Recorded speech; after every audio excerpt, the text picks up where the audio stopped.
اور جاگ تو وہ بھی رہا تھا۔ اس کی بھیگی بھیگی کان سی آنکھیں اس کے گرد حصار قائم کیے ہوئے تھیں۔ ان آنکھوں نے اسے بہت دفعہ جگایا تھا، اب تو اسے گنتی بھی بھول گئی تھی۔ اس کی جھجک اور لمبی پلکوں کی لرزش اس سے چھپی ہوئی نہیں تھی۔ وہ اس کو ایک نظر کے بعد دیکھتا بھی نہیں تھا۔ اس کا شفاف وجود بے حد نازک تھا۔ وہ اس کی نظریں نہیں سہار پاتی تھی اور اس کا کوئی امتحان وہ لینا نہیں چاہتا تھا۔ وہ نظروں کی زبان سے پرہیز کرتا تھا مگر وہ اس پرہیز کو نہیں سمجھتی تھی، اسی لیے جب بھی اس کی آنکھیں ولی کی آنکھوں سے چار ہوتی تھیں کچھ نہ کچھ بول رہی ہوتی تھی۔ وہ بستر پر چت لیٹا سرخ نظروں سے چھت کو تک رہا تھا، یہ جانے بغیر کہ کوئی اسے بھی اسی شدت سے یاد کرتا کروٹیں بدل رہا ہے۔ زمان احمد اور بی جان شہر سے واپس آ رہے تھے۔ رات کا گھٹا ٹوپ اندھیرا ہر طرف سناٹا قائم کیے ہوئے تھا۔ یکدم زمان احمد نے گاڑی کو بریک لگایا تو گاڑی جھٹکے سے رکی۔ کیا ہوا آغا جان؟ بی جان نے حیرت سے انہیں دیکھا۔ وہ گاؤں کے داخلی حدود میں پہنچ چکے تھے۔ مجھے بچے کے رونے کی آواز آ رہی ہے۔ ان کی بات پر بی جان نے آنکھیں پھیلائیں، مگر رات کے اس پہر وہ ان کی بات سنے بغیر گاڑی سے اتر چکے تھے۔ آواز کا تعاقب کرتے وہ گاؤں کی مسجد تک پہنچ چکے تھے۔ مسجد کی سیڑھیوں پر تولیے میں بچہ لپٹا رکھا تھا اور مستقل رو رہا تھا۔ انہوں نے آگے بڑھ کر اٹھایا اور پھر چہرہ آس پاس گھما کر دیکھا مگر کسی انسان کا نام و نشان تک نہ تھا۔ وہ اسے اپنے ساتھ گاڑی تک لائے۔ بی جان نے حیران ہو کر پہلے زمان احمد کو دیکھا اور پھر ان کے ہاتھ میں پکڑے نومولود کو۔ یہ کیا ہے آغا جان؟ یہ کس کا بچہ ہے؟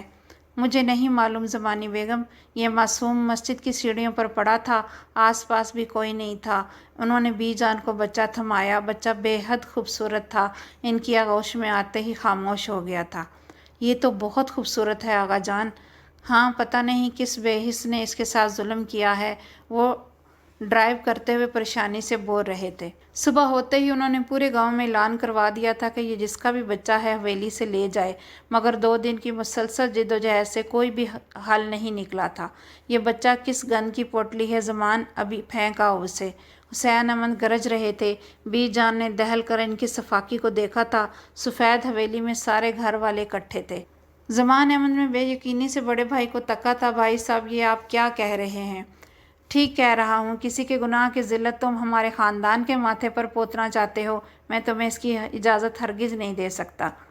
میں اس معصوم کو ظالم معاشرے کے حوالے نہیں کر سکتا۔ جنہوں نے گناہ کیا ہے وہ ان کا اپنا فعل ہے اور ہر کوئی اپنی بد فعلیوں کا خود ذمہ دار ہے۔ کسی اور کے گناہوں کی سزا میں اس معصوم ذات کو نہیں دے سکتا، ہرگز نہیں۔ وہ بچہ ناجائز ہے زمان۔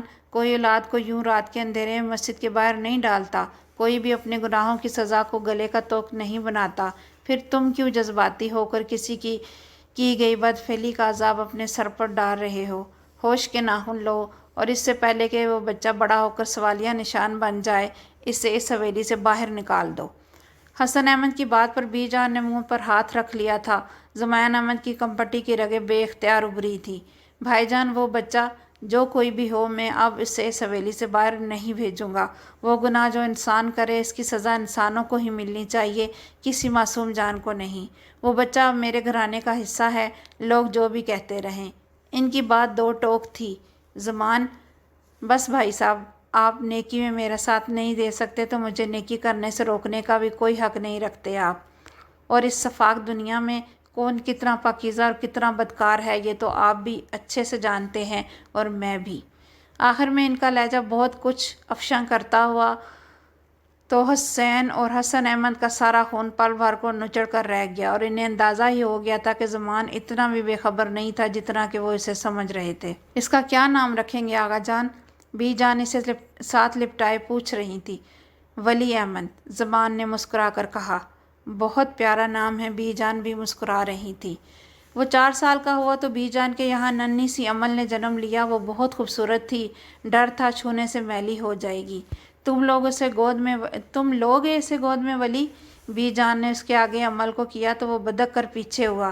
نہیں بی جان، معصومیت سے نفی میں سر ہلایا۔ کیوں؟ یہ گر جائے گی، چھوٹی سی ہے نا۔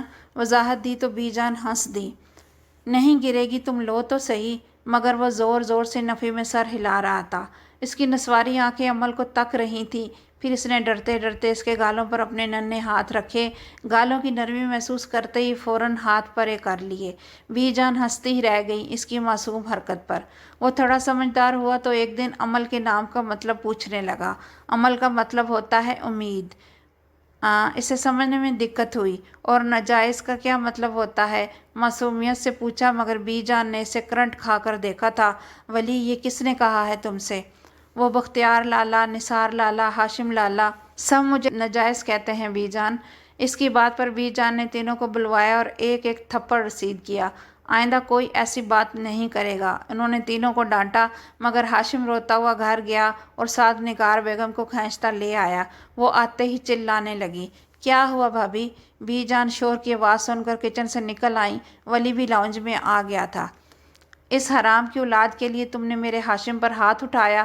تم اس حرام زادے کی وجہ سے اب ہمیں ذلیل کرو گی زمانی۔ یاد رکھو، گندے خون کی پیداوار کبھی خوشحالی کو نہیں لے کر آتی، بربادی لاتی ہے ہمیشہ۔ ان کی آواز سے ملازم بھی اکٹھے ہو گئے تھے۔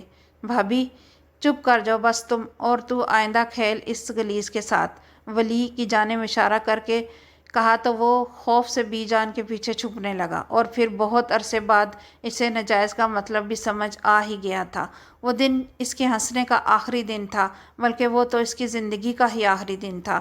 وہ اس وقت سے مردہ ہو گیا تھا جب اسکول کے باہر، کالج، یہاں تک کہ یونیورسٹی تک میں لوگ اس سے دور بھاگتے تھے، جیسے وہ کوئی مکروہ مخلوق ہو، گند کا ڈھیر ہو، یا شاید اسے کوئی ایسی بیماری ہو جو انہیں اس کے چھوتے ہی لگ جائے گی۔ اس نے ہنسنا چھوڑ دیا تھا، بولنا چھوڑ دیا تھا، لوگوں سے ملنا ملانا چھوڑ دیا تھا۔ ان کی نظریں اسے چھیدتی ہوئی اس کی روح کے آر پار ہوتی تھیں۔ ان نظروں کی اذیت سے آج بھی اکثر راتوں کو وہ ڈر کر اٹھ جایا کرتا تھا۔ اسے خوفناک خواب آیا کرتے تھے۔ ان خوابوں کی وجہ سے اس نے سونا چھوڑ دیا تھا۔ اسے سونے سے نفرت ہونے لگی تھی، خواب دیکھنے سے نفرت ہونے لگی تھی، اسے اپنے وجود سے گھن آنے لگی تھی۔ وہ گند تھا، گند کا ڈھیر تھا، وہ مر جانا چاہتا تھا۔ اس کے پاس جینے کا کوئی جواز باقی تھا ہی نہیں۔ اس کی معصوم آنکھوں کا خواب تو صرف وہ پری ذات تھی کہ جس کو وہ اپنے سائے سے بھی محفوظ رکھنا چاہتا تھا۔ وہ منحوس تھا، اسے اپنی نحوست عمل پر ہرگز نہیں ڈالنی تھی۔ وہ کبھی اسے نہیں کہے گا، وہ کبھی اس کو بھنک بھی نہیں پڑنے دے گا، وہ اس کو خود سے کوسوں دور رکھے گا۔ ہر حال میں، ہر رات سوتے وہ خود سے یہ وعدہ لیا کرتا تھا، وہ محبت نہیں کر سکتا تھا، اس کا محبت پر کوئی حق نہیں تھا۔ وہ مرے گا، کتے کی موت ہی مرے گا۔ ساری دنیا کہتی تھی، اور اسے اس بات کا یقین تھا کہ اس کی موت بھی اتنی ہی ذلیل ہوگی جتنی کہ اس کی زندگی تھی۔ اس نے گہرا سانس لے کر ماضی کے جلتے لمحات کو پرے دھکیلا۔ فجر کی اذان گونجی تو وہ نماز کے لیے اٹھ کھڑا ہوا۔ غسل کر کے سرمئی رنگ کا لباس زیب تن کیا اور اسکن رنگ کی شال کندھوں پر ڈال کر دروازہ بند کرتا کمرے سے باہر نکل آیا۔ یہ اس کا معمول تھا۔ اسے بمشکل چند گھنٹے ہی نیند آتی تھی، اور وہ نیند بھی اتنی بیدار تھی کہ کوئی پاس سے بھی گزرتا تو اس کی آنکھیں پٹ سے واہ ہو جاتی تھی۔ اس نے فجر کی پاکیزہ ٹھنڈک کو سانس کے ساتھ اندر اتارا تو جلتے وجود میں طمانینت سی پھیل گئی۔ ساری رات ڈستی سوچیں اسے جگائے رکھتی تھیں، اور وہ ان کا زہر خود میں اڑتا رہتا تھا۔ اس نے تھک کر آنکھیں بند کی اور زہر آلود خیالات سے دامن بچانا چاہا، مگر کیسے؟ وہ اس ذلت کو کیسے بھول سکتا تھا؟ آخر کیسے وہ سب کچھ ماضی کے جھروکوں میں دھکیل سکتا تھا؟ اس نے آنکھیں کھول دیں۔ سرخ سی نسواری آنکھیں نم سی محسوس ہوتی تھیں۔ ولی! پیچھے سے بی جان کی آواز آئی تو وہ چونک کر پلٹا۔ نماز کے لیے جا رہے ہو؟ جی بی جان۔ اللہ تیری اس جوانی کی حفاظت کرے ولی، جا اللہ کی امان میں۔ پھر اس کی آنکھیں دیکھ کر ٹھٹکیں۔ تم رات سوئے تھے؟ اس نے چونک کر ان کی جانب دیکھا۔ ولی! آنکھیں سرخ کیوں ہو رہی ہیں؟ کچھ نہیں بی جان، میں ٹھیک ہوں، پریشان مت ہوا کریں۔ یہ آنکھیں پانی جانے کی وجہ سے سرخ ہو رہی ہیں۔ آپ کو پتہ تو ہے، نہانے کی وجہ سے میری آنکھیں ہمیشہ سے ہی ایسے ہو جایا کرتی تھی۔ آنکھوں میں پانی جانے کی سرخی اور آنکھوں سے پانی نکلنے کی سرخی الگ ہوا کرتی ہے ولی۔ وہ لبوں کو بھینچتا بے بسی سے انہیں دیکھ کر رہ گیا تھا۔ سوچ بھی نہیں سکتا تھا کہ وہ اسے یوں براہ راست آگاہ کریں گی کہ سرخیاں بھی اپنے اندر پیغام سمیٹے ہوئے ہوتی ہیں۔ اللہ تیری حفاظت کرنے والا ہے، جاؤ نماز پڑھو جا کر۔ وہ آگے بڑھ کر داخلی دروازے کا پار غائب ہوا تو وہ اپنی آنکھیں رگڑتی فجر کا وضو کرنے چلی گئی۔ وہ نماز پڑھ کر آیا تو لون کی جانب نازک سراپے پر اس کی نگاہ اٹھی اور پھر جھک گئی۔